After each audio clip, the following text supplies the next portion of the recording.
Amen. So,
And ye shall seek me and find me when ye shall search for me with all your heart, with all your heart. And ye shall seek me and find me when ye shall search for me with all your heart, with all your heart.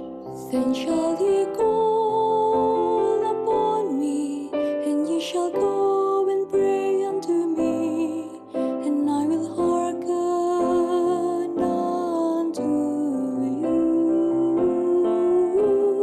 Then shall ye call upon me, and ye shall go and pray unto me, and I will hearken unto you.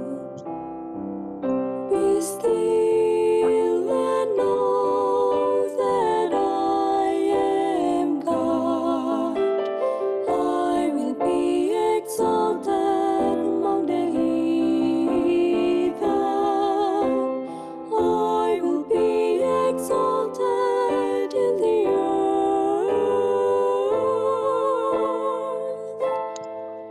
Be still and know that I am God. And ye shall seek me and find me when ye shall search for me with all your heart, with all your heart. And ye shall seek me and find me when ye shall search for me with all your heart, with all your heart. Jeremiah 29, verse 12 and 13. Psalms 46, verse 10.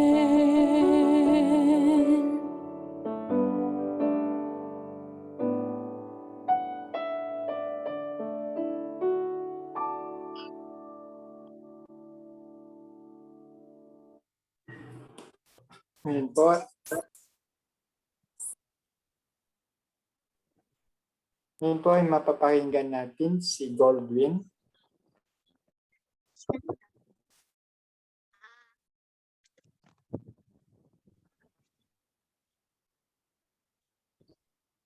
Testimony ko po ay yung grade ko po.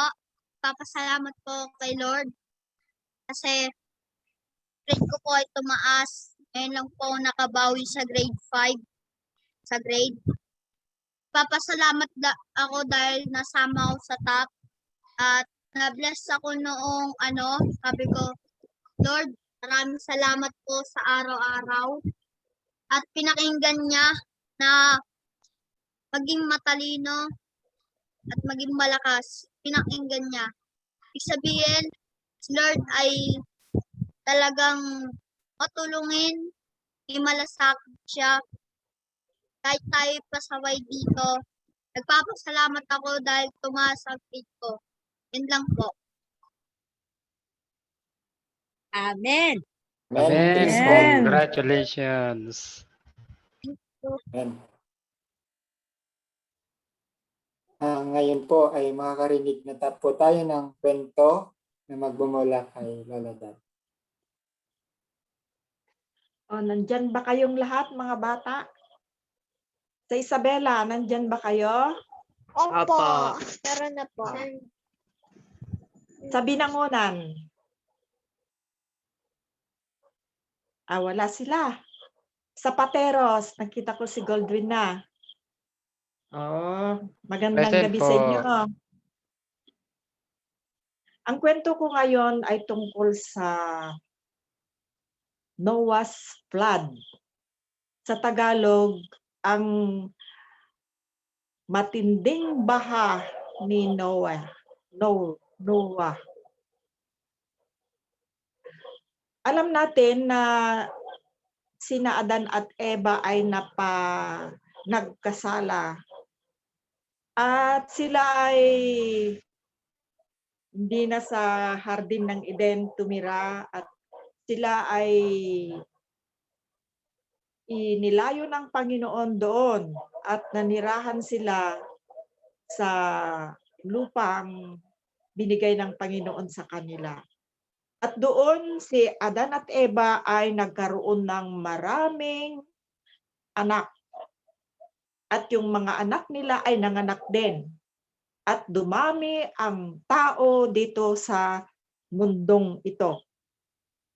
Nung marami na ang mga tao, ang mga taong ito ay hindi mabuti. Masama sila. Sila ay hindi sumusunod sa utos ng Diyos.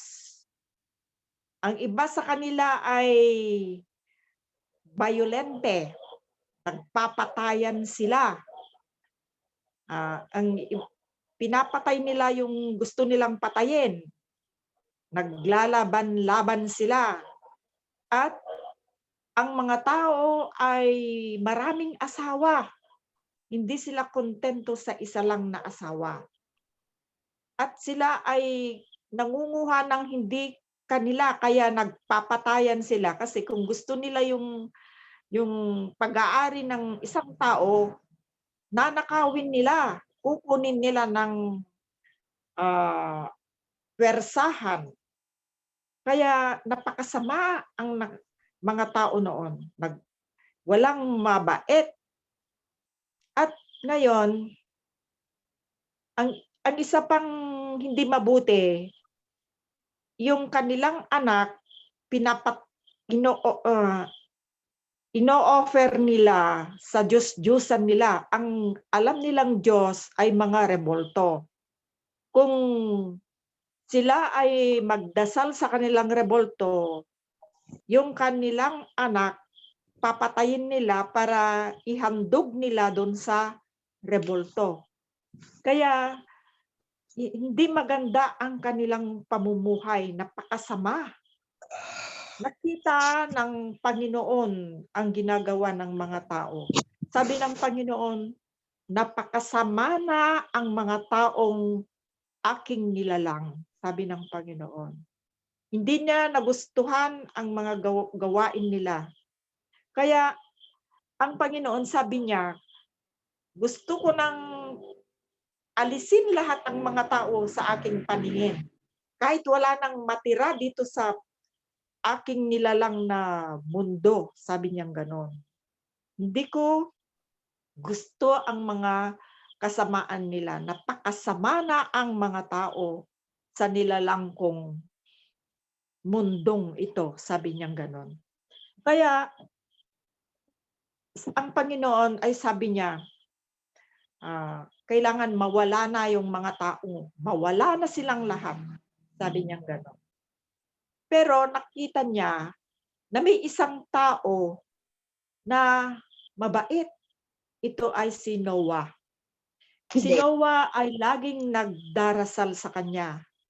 Si Noah ang sumusunod sa kanyang mga utos. Napakabait ni Noah.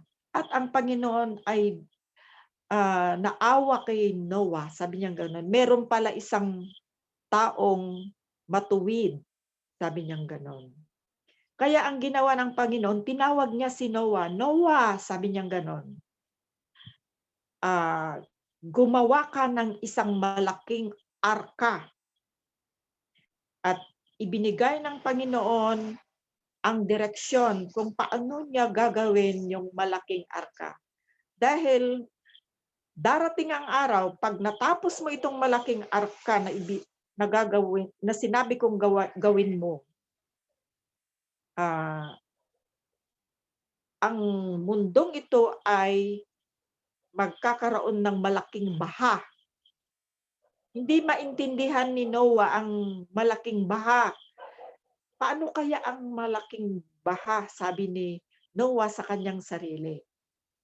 Ay ipinaliwanag ng Panginoon na magkakaroon ng pagbaha ang mundo at lahat ng mga nandito sa mundong ito ay mawawalang lahat, sabing ganon. At masunurin si Noah dahil mabait nga itong taong ito at matuwid ang kanyang pag-iisip. Sige, sabi niya, Panginoon, sundin ko lahat ang mga sinabi mo, sabi niya. Gagawin ko itong arka ayon sa inyong direksyon. Ngayon, ibigay ng Panginoon ang sukat ng arkang gagawin ni Noah.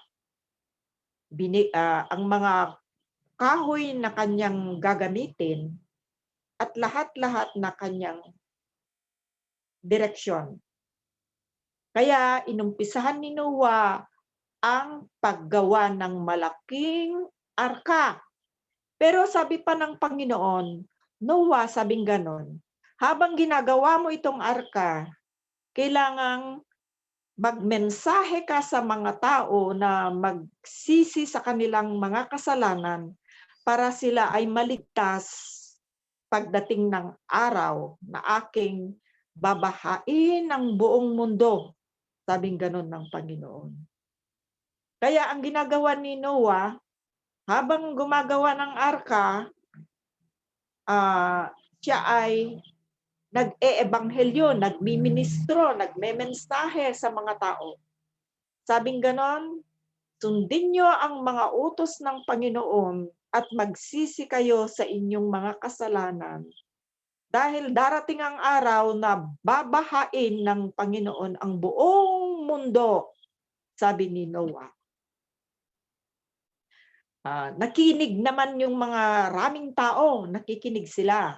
Parang gusto nilang sundin yung mga sinasabi ni Noah. Pero alam nyo, nandun si Satanas. Sabi ni Satanas, huwag kayong maniwala, sabing gano'n ni Satanas sa kanila. Binubulungan sila ni Satanas. Napakaganda ang mundo, sabing gano'n. Hindi niya gagawin yon, hindi gagawin ng Diyos yon.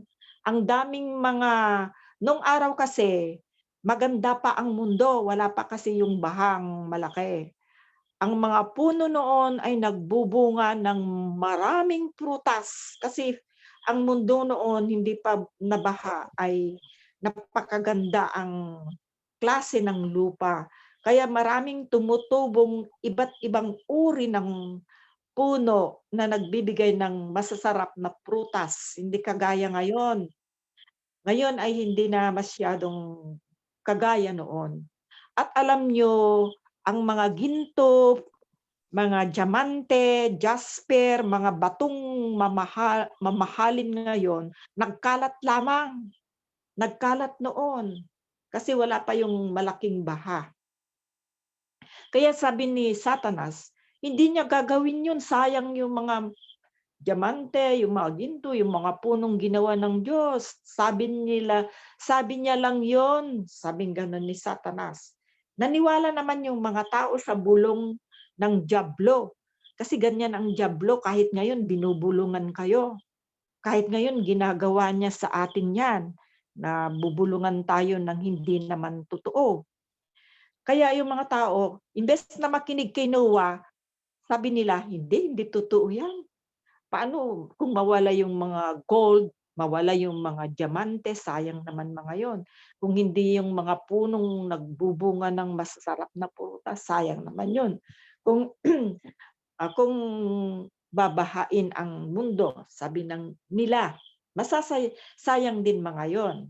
Nagrarason sila, kaya hindi sila nagsisi, hindi sila naniniwala sa sinasabi ni Noah. Pero si Noah, mabait na tao, araw-araw ginagawa niya yun. Nagmemensahe siya. Marami naman nakikinig. At yung iba, tumutulong naman sa paggawa ng arka.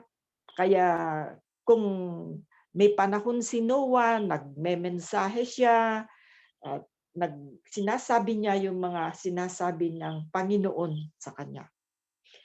Dumating ang araw na yung arka ay malapit nang matapos. Si Noah ay hindi tumitigil sa pagmemensahe sa mga tao. Magsisi na kayo, malapit nang matapos ang arka kasi malapit nang ang mga taon na nakalipas, hindi nagsasawa si Noah sa pagmemensahe sa mga tao. 120 years na nagmemensahe si Noah. Magsisi na kayo sa inyong mga pagkakasala dahil malapit nang matapos itong malaking arka, sabing ganon ni Noah. Hindi naniniwala yung mga tao, nagtatawanan sila. Naku, Noah, sabing ganon, hindi totoo yung mga sinasabi mo. Sabi nilang ganon. Siguro nababaliw na si Noah, sabi nilang ganon. Tapos, nagtatawanan sila. Ang ginagawa ng mga tao noon, gumagawa sila ng malalaking bahay, nag-aasawa sila, nagpipiknik sila, nagsasayawan sila, nag-aasawa sila ng marami, naglalaban-laban sila kasi lagi silang nag-aaway-away, umiinom sila ng mga alak, ganon. Tapos, laging may patayan. Ganon ang mga tao noon. Napakasama nila. Hindi matuwid ang kanilang mga ginagawa. Kaya dumating ang araw, natapos na yung malaking arka ni Noah. At sabi ni Noah, mga kapatid, sabi niyang ganon, tapos na itong arka.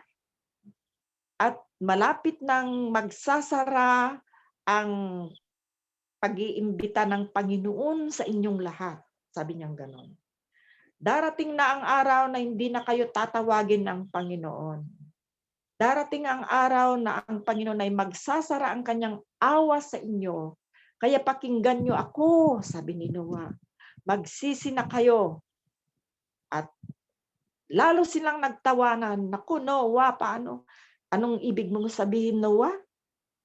Maniniwala kami sa iyo? Hindi pa kami nakakita ng ulan. Paano magbabahain itong mundo? Wala pang ulan kaming nakita, sabi nilang ganon. At paano babahain?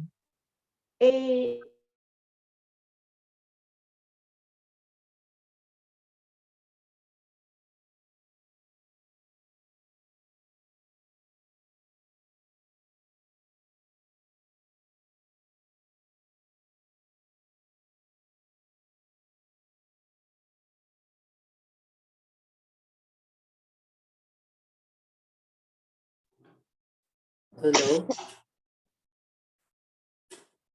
Okay. So, wait lang natin. So, pag-pray natin yung signal ng bawat isa. Tuloy ko na lang. Wala na yata si mga. Ngayon, di natapos na yung ark. Hindi pumayag yung mga tao na sumunod kay Noah. Ang sumunod sa kay Noah ay yung mga animals. Dumating yung mga animals sa pag malinis, tig-7, 7 lalaki at 7 babae na animal. Ano yung mga halimbawa ng mga malilinis na animal ayon sa Bible?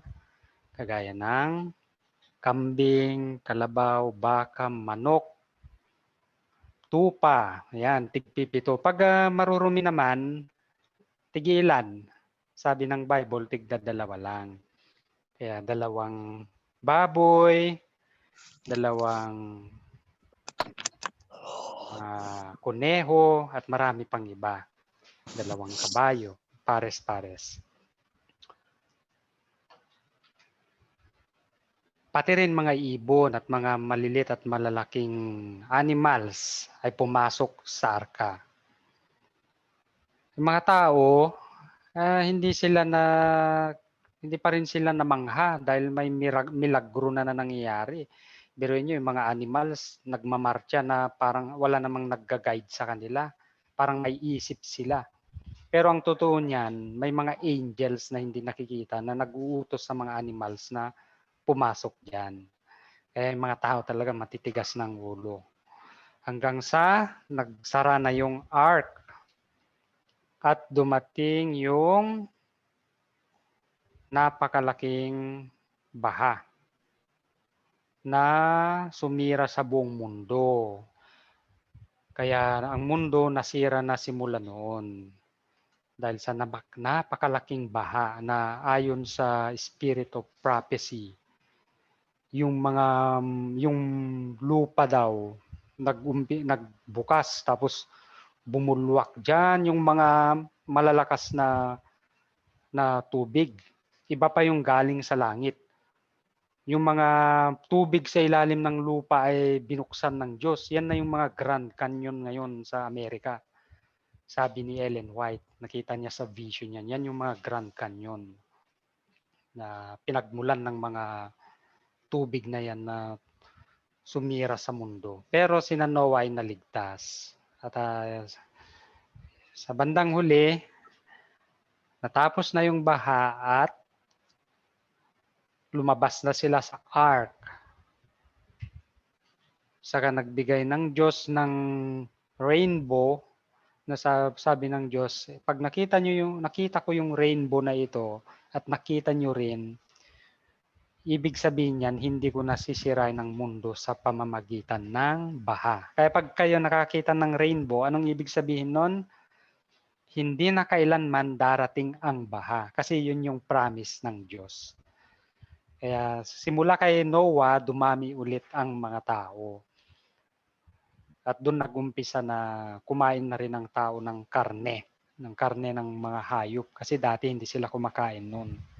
Ang kinain lang nila yung mga malilinis na hayop. Kaya may dahilan din kung bakit tig-7 yung mga malilinis. Para may pangkain sila Noah hanggat hindi tumutubo yung mga puno at namunga yung mga puno ng pwedeng kainin ng tao. At yung iba, ihahandog din nila para sa Panginoon. Kaya tig-7 na mga malilinis na animals yung pumasok dun sa ark na yan. Doon nagtatapos yung kwento. Wala na si Mang.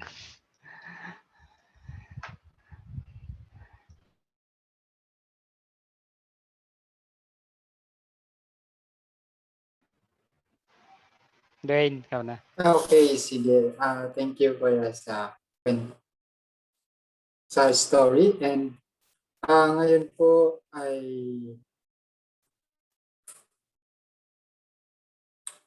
makakapanood tayo ng video.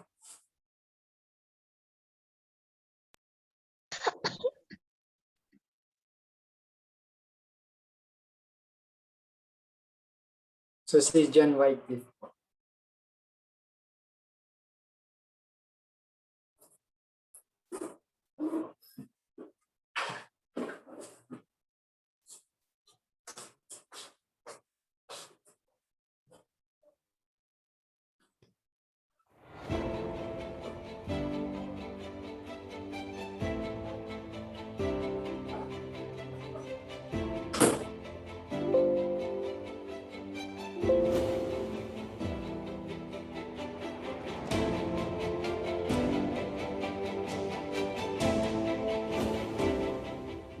Welcome to Lutterworth, the workplace of John Wycliffe and the place where he did his most significant work. John Wycliffe has often been referred to as the morning star of the Reformation. The morning star is a term coined to describe either a planet or a star that appears shining brightly in the sky just before sunrise. John Wycliffe lived around 150 years before Martin Luther, John Calvin, Zwingli, and the later English reformers, but the work that he did was key in paving the way for them. He was a reformer before the term became popular, standing alone as a voice of change in his generation and in calling people back to the Bible.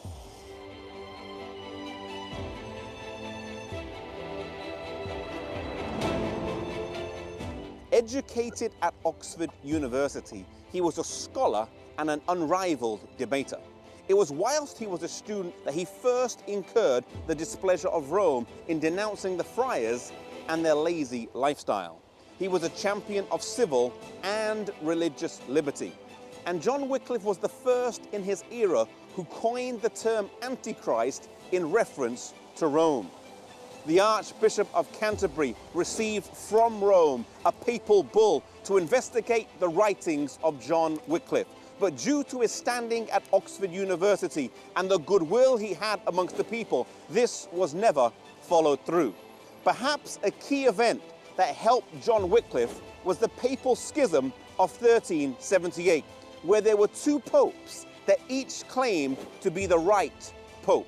And so amidst this confusion, John Wycliffe was left in a state of relative peace to carry on the work that he was called to do.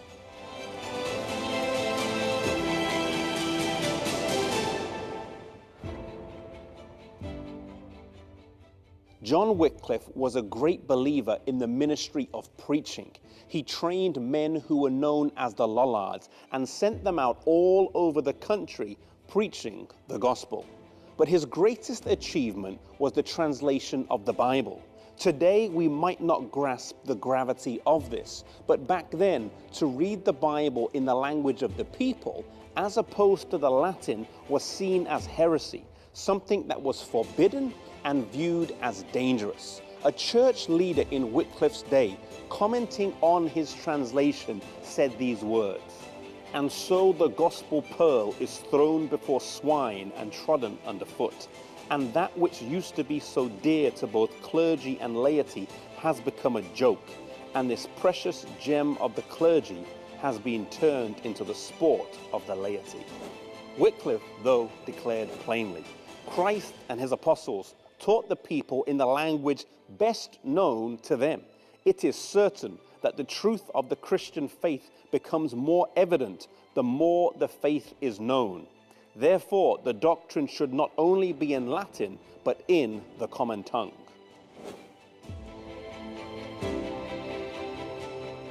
John Wycliffe completed the first translation of the Bible into the English language from the Latin Vulgate. It was not a translation that was without fault, but this Bible shed light where previously there had been only darkness. The Bible once read could do only one thing: pierce through the spiritual darkness that was covering England and Europe at the time. The beams of light began to shine now. The revolution that would be the Reformation would become unstoppable. Today we have the Bible easily accessible. And today I want to challenge you to commit to read God's word every day, to spend time in his word, because as the psalmist says, the entrance of thy words gives light.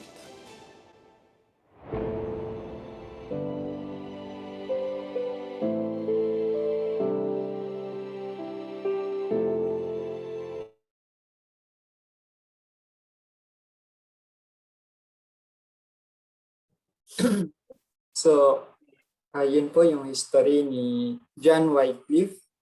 And before we start this yung reflection, can I ask, ako na lang po pala mag-pray. So, Father, we pray that your Holy Spirit may guide us as we study. In Jesus' name we pray. Amen. So, sino po may reflection doon sa napakinggan na video at napanood? Kuya Vince?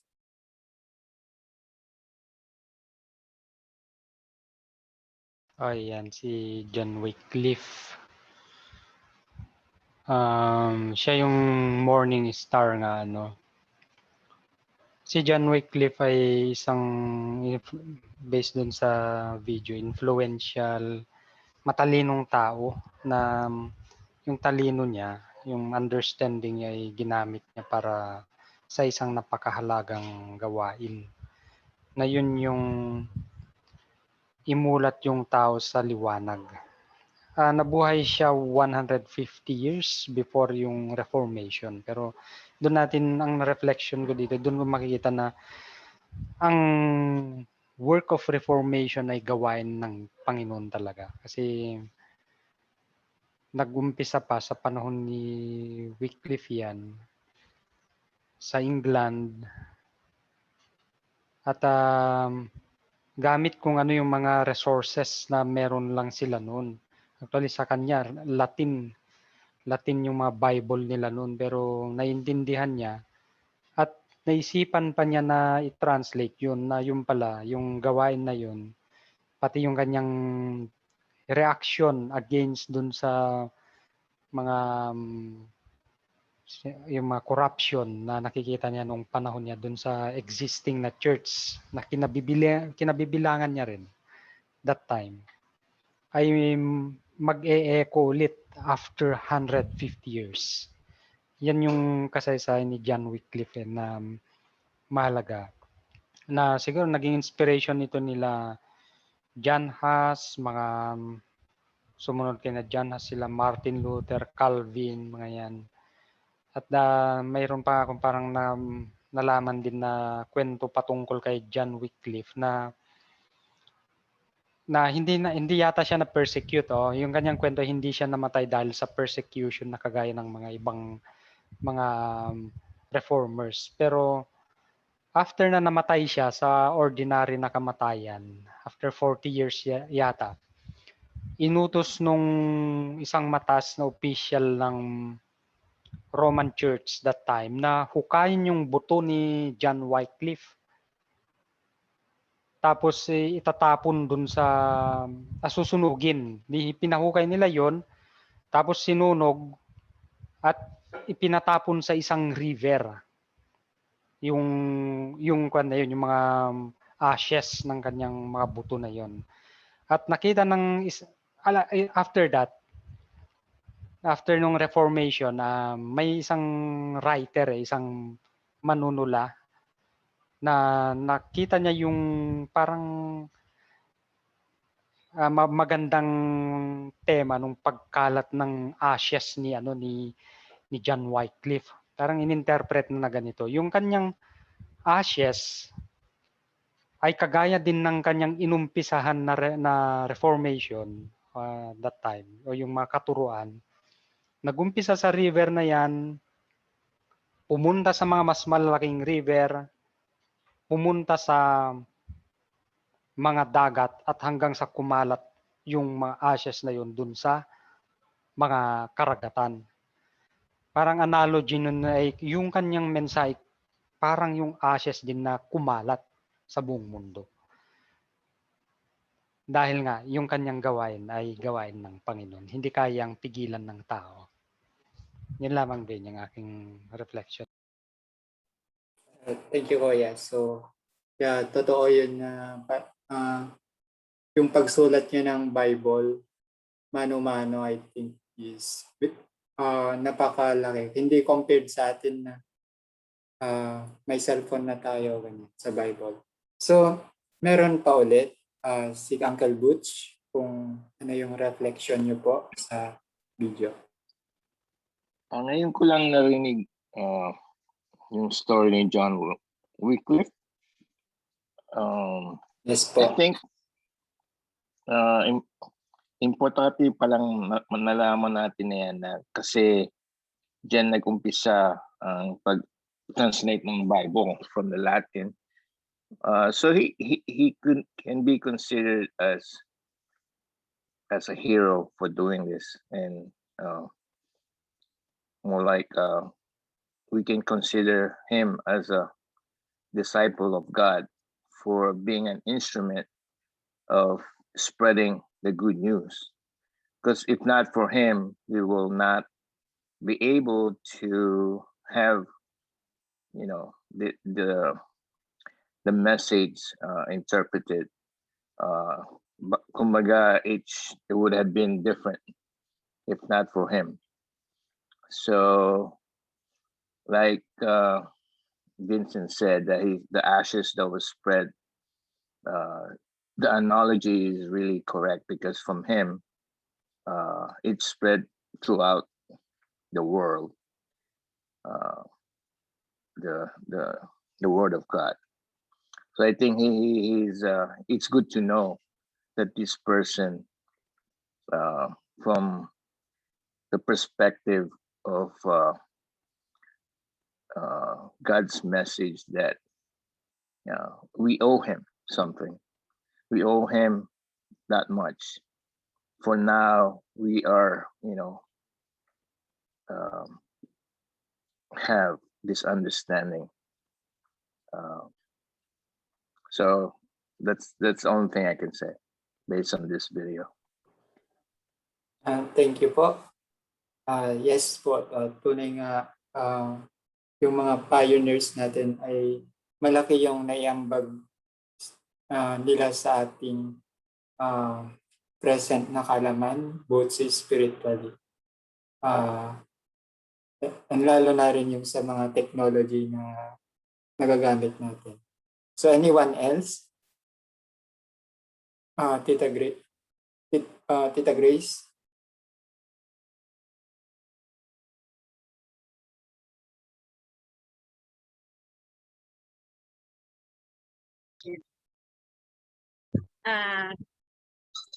So mula kay, can we say na si John Wycliffe, forerunner ng mga nagsumika para ma-translate ang Bible? Siya po yung unang nag-translate ng Bible from Latin, kasi mostly yung mga Bible po noon, I think, sa Latin. And hindi talaga pinapabasa ng mas free. And yun yung kasi wala pang printer noon, hindi gaanong yung parang printable or distributable yung mga Bible noon. So, yun yung pinakamalaking issue. Kaya siya ay nag-translate siya ng Bible, at yun yung base dito sa Britannica Encyclopedia. Siya yung he became a regent master in arts at Balliol in 1360, and siya rin yung nagbigay ng mga systematic attack on the current beliefs and practices of the church. Kaya siya yung pinakaunang Protestant, forerunners ng Protestant Reformation. And yung Bible yung pinakamalaking ambag niya. Kaya natawag siyang Morning Star, kasi dun namulat yung mga tao sa current na darkness. Parang siya yung ilaw sa umaga na doon. Tama. So, ina-translate na nga ang Bible na sa different languages hanggang sa panahon natin ngayon, ilang sa Filipino, English, at sa iba-ibang dialects meron tayo, di ba, ang Bible. Ang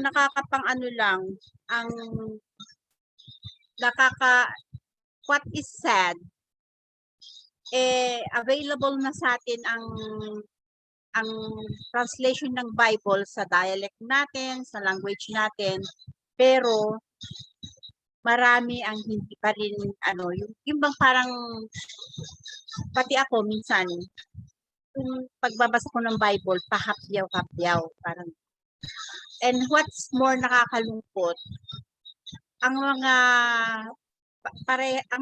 the Christian world nagbabasa na talaga ng Bible. Pero ano,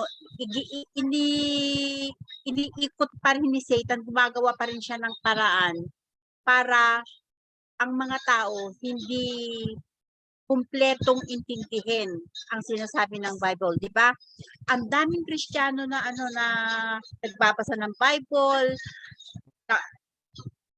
na yung mga Bible principles, pero meron silang nakakaligtaan pa rin.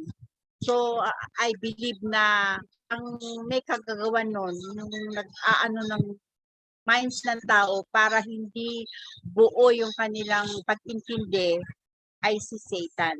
So, let us beware. Let us be wary na hindi tayo mailigaw si Satan. Magbasa man tayo, pero kung yung bang parang basa dito, basa doon, hindi natin iniintindi yung buong mensahe ng isang yari chapter, baka tayo maligaw din. Yun lang. Okay, thank you very much. And yun nga, tama yun na kailangan tayong maging prayerful. Sabi nga sa 1 Peter 5:8 na yung mapagmatsyag dapat tayo sapagkat yung kaaway natin ay parang lion na naghahanap ng kanyang masisila. So, ayun, anyone else? Si Tita Beth.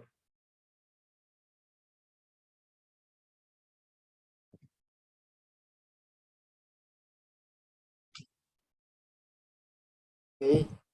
So, anyone? Si Marco? Or si Victoria?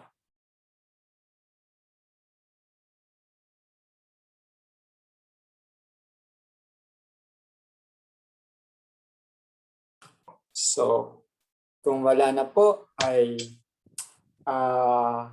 so yun po yung ating conclusion ay always na basahin ang ating Bible kasi ito yung nagbibigay sa atin ng ilaw sa ating buhay. Sabi nga sa Psalms 119, 115, kung hindi ako nagkakamali, thy word is a lamp unto my feet and a light unto my path. So yun yung ilaw natin. So yun po, doon po tayo nagtatapos ang ating discussion and proceed na po tayo sa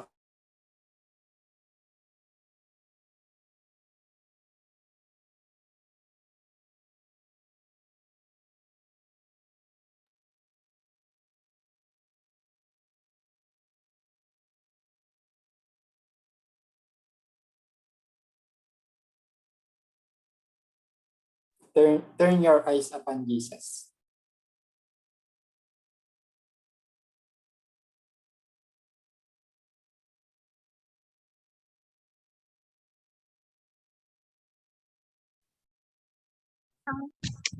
Oh soul, are you weary and troubled?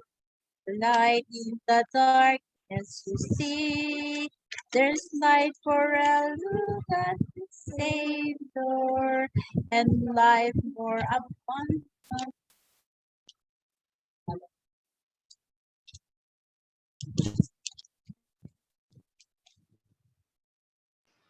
Turn your eyes upon Jesus, look full in his wonderful face, and the things of earth will grow strangely dim in the light of his glory and grace.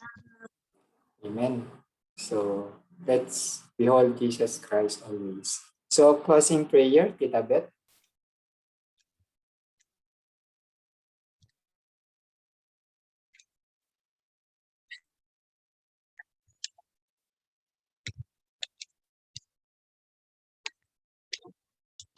Facebook. So, Tita Beth, are you in the position na mag-pray? Okay, I can pray. Father in heaven, Lord, thank you so much for guiding us and having this worship. Forgive our many sins. We are unworthy in your presence. We have many sins and wala po kaming mamayabang sa aming karunungan or ano pa man nalalaman namin.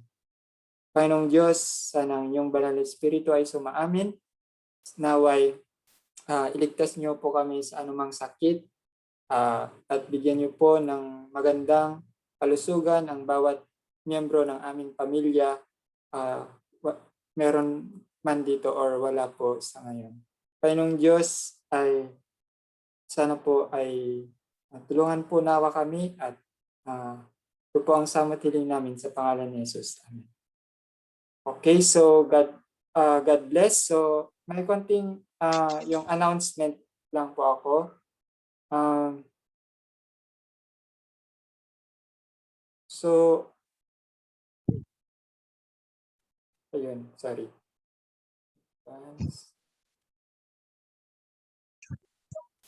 So kwan po sa next Saturday, I think may worship pero hindi ko sure po kung makakasali po ako.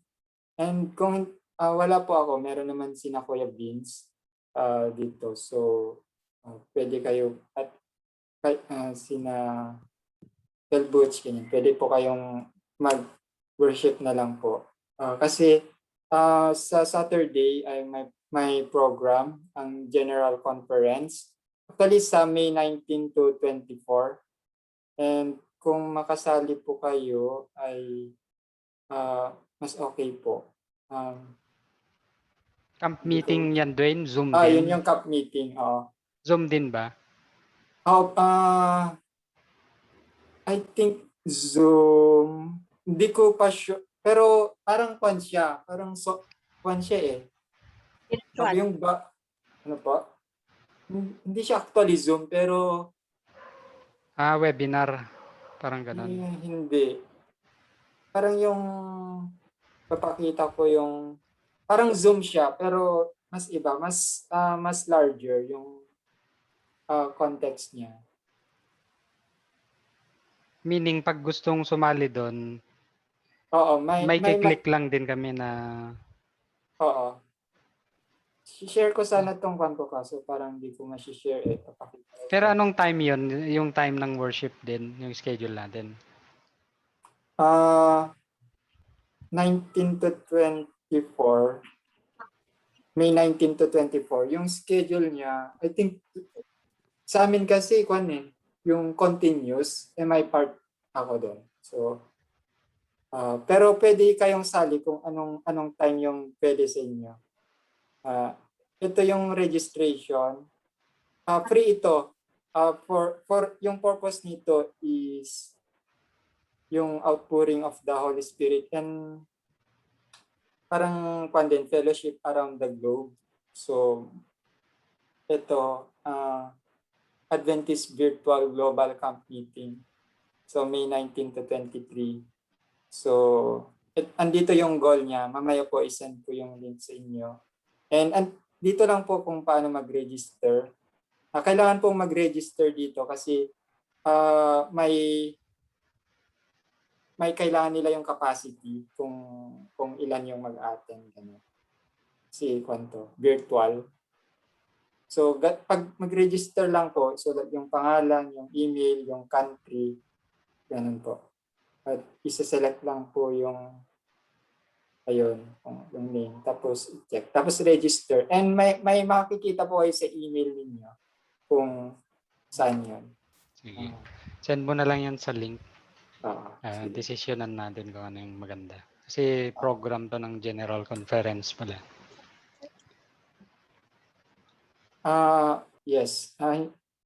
General Conference and everyone is random. Ito yung camp meeting. So, ayun. Thank you and God bless sa ating lahat. Good night sa sa Pilipinas and good morning po sa US. Bye po. Bye po, Tita Beth, Uncle Butch. Kuya Vic. Bye. Yeah. See you next time. See you po.